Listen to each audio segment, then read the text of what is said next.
try to, you know, talk about the actual measures, like what are those actual disciplinary measures before I go into detail that, you know, let's look at the verse and what Allah subhanahu wa ta'ala suggested.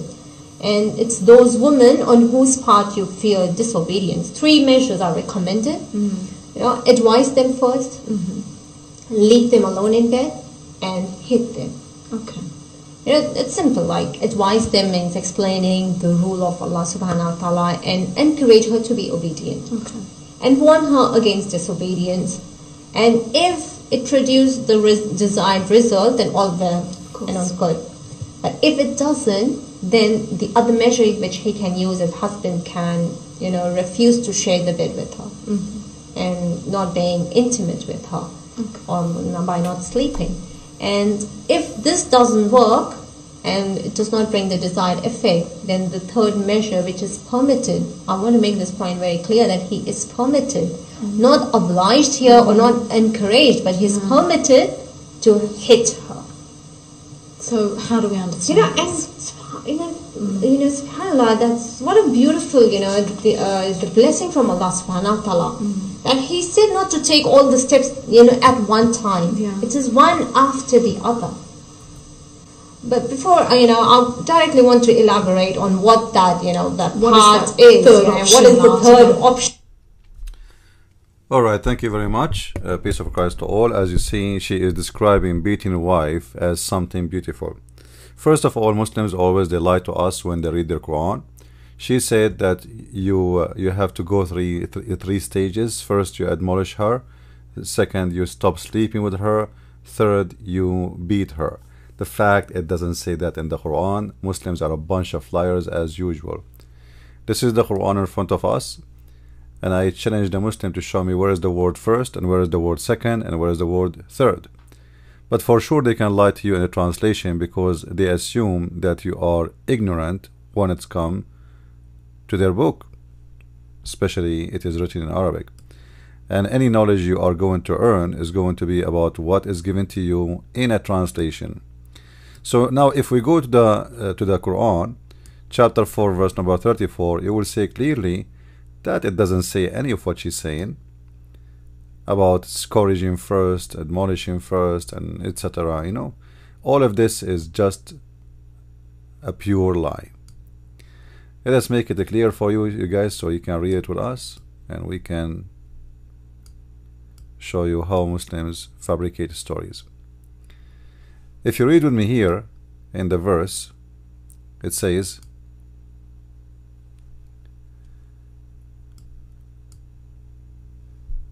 that the man is in charge of the women. Why they are in charge? Because they spend their money on them. So the wife in Islam is the same as a whore. You know, when you pay a whore, this whore, she have to give you a service, and she don't give you the service, you are not satisfied, you can supposedly, according to Islam, you can beat her. So the woman, she is getting wages for being a sex toy. So if she is not satisfying the husband, he can do what? So good women are the one who is obedience, as you see here. Let us change. Good women are the one is obedience. And later we will see that this obedience include rape, guarding in secret with Allah, etc. For those whom you fear rebellion. You fear. They did not even do rebellion. They just, you fear. Like you say to your wife, bring me some tea, and she don't bring it to you fast enough. You fear rebellion. You see, it doesn't say she did rebel against you. You fear. You are suspicion about her. Maybe look like sound she is not happy to do it for me, or let us say you ask her to take off her panty, but she was slow to do it. Look like she don't like it. So admonish them and banish them from beds apart and scourge them. Now the Muslim translation, in different translation, they say first and second and third. This does not exist. And even they add the word beat them lightly. That's not exist. Bunch of liars, scumbag. And that's why I call them scumbag, because simply they are a fraud. Now if you look with me here, you will notice that If they obey you, as you see here, okay, then what? Then don't beat them. So the whole point of violence here is forcing you to be obedience. And about punish them in beds is not about really not to sleep with them, it's about jailing them in their rooms.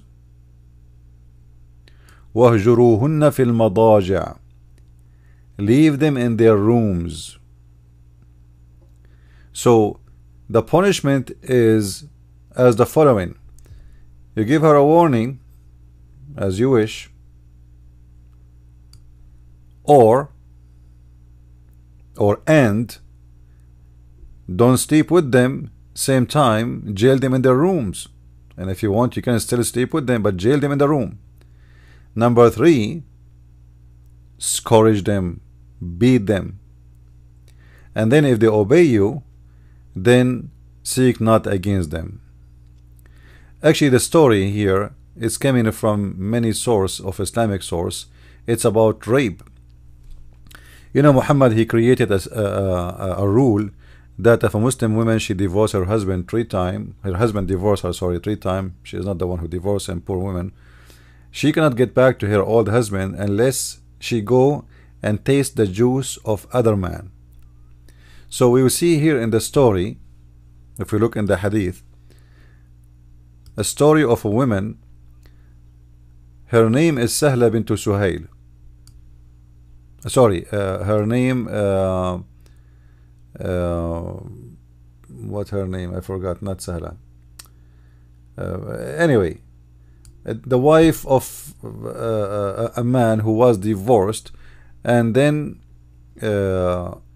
she came to the Prophet to complain because her husband did beat her until her skin became greener than her clothes. If you read with me here, you will see the following. Rif'a divorced his wife, whereupon Abdul Rahman, etc., etc. And Aisha said that lady was wearing a green garment. All right. And then she showed her a green spot in her skin caused by beating. The Muslim, they will say to you, oh, this is light beating, you know, look, it's a green spot by beating. And Aisha, she took a side of this woman because she is a woman too. So she said they support each other according to the hadith.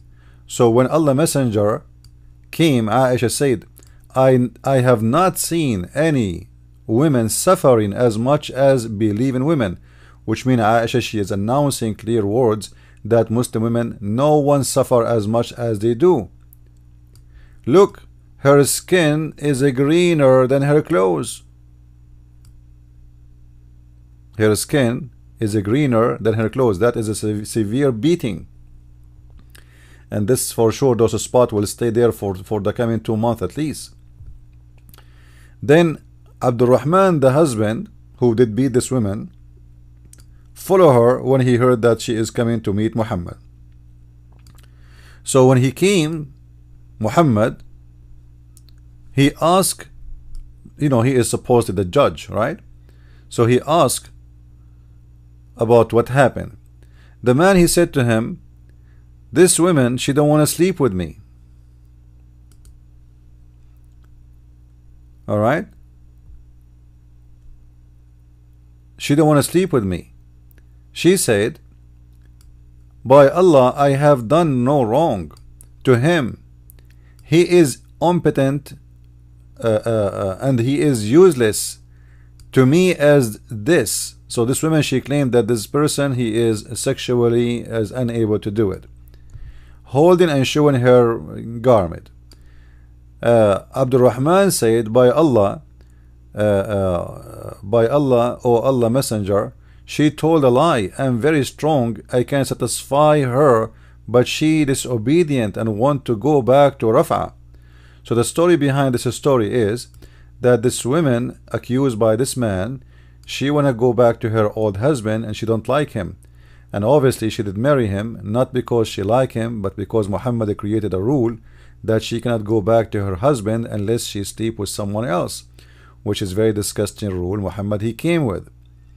And then we see here that Muhammad, after investigating, Muhammad he took the side of the man and he told her, as if we read here, you should know it's unlawful for you to remarry Rafa unless Abdul Rahman has sexual intercourse with you. The fact it doesn't say that. The fact in Arabic it says حتى يذوق عسيلتك, حتى يذوق عسيلتك, until he tastes your juice.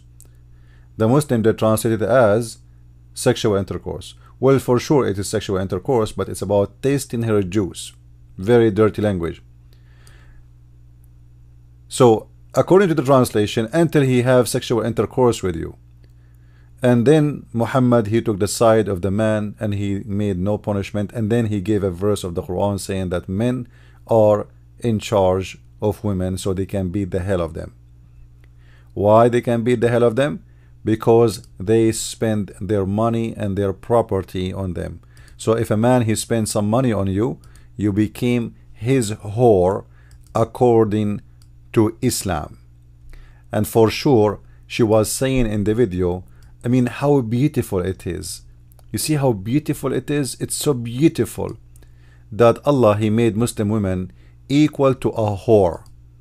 Very beautiful. I mean, how in the world you can not see how beautiful that is?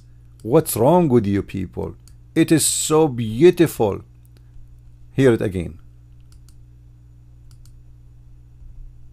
It's hard to believe, right? But this is the truth. Clear that he is permitted, not obliged here or not encouraged, but he's permitted to hit her. So how do we understand And subhanAllah, that's what a beautiful, the blessing from. What a beautiful. What a beautiful. You see how they fool the women in Islam. This woman, she agreed that she to be a chicken, to be a whore, and a man he can beat her just because he spent some money on her, as if she is a sex toy. This is exactly the value of a woman in Islam, and this is how make them stupid, foolish, don't use their brain. How beautiful it is. You see how beautiful it is? That the man he can beat you. It's so beautiful. And remember, the man, if he stops sleeping with the wife, he have many other wives. The woman, she can't stop sleeping with the husband if he is disobedient or doing something bad. No. Only the man he can do that. The woman, she cannot beat the man if he is a bad idiot. Only the man he can do that. The woman, she cannot jail her husband in the room. Only the man can do that. Why? Because women believe you Muslims, your mother and your sister and your daughter, she is equal to a whore. Even whore, they have better rights than a Muslim women. Even dogs in America, they have better rights than Muslim women. In America, if you beat a dog, you go to jail. In Islam, you beat a woman, you are a hero. And you are doing a beautiful act of the scumbag Draco Allah. Follow me and watch more of my videos. And as you see the link down there, if you like to contact me, feel free if you have any request or any question. Christ is Lord. Islam is false. I mean to that. Thank you.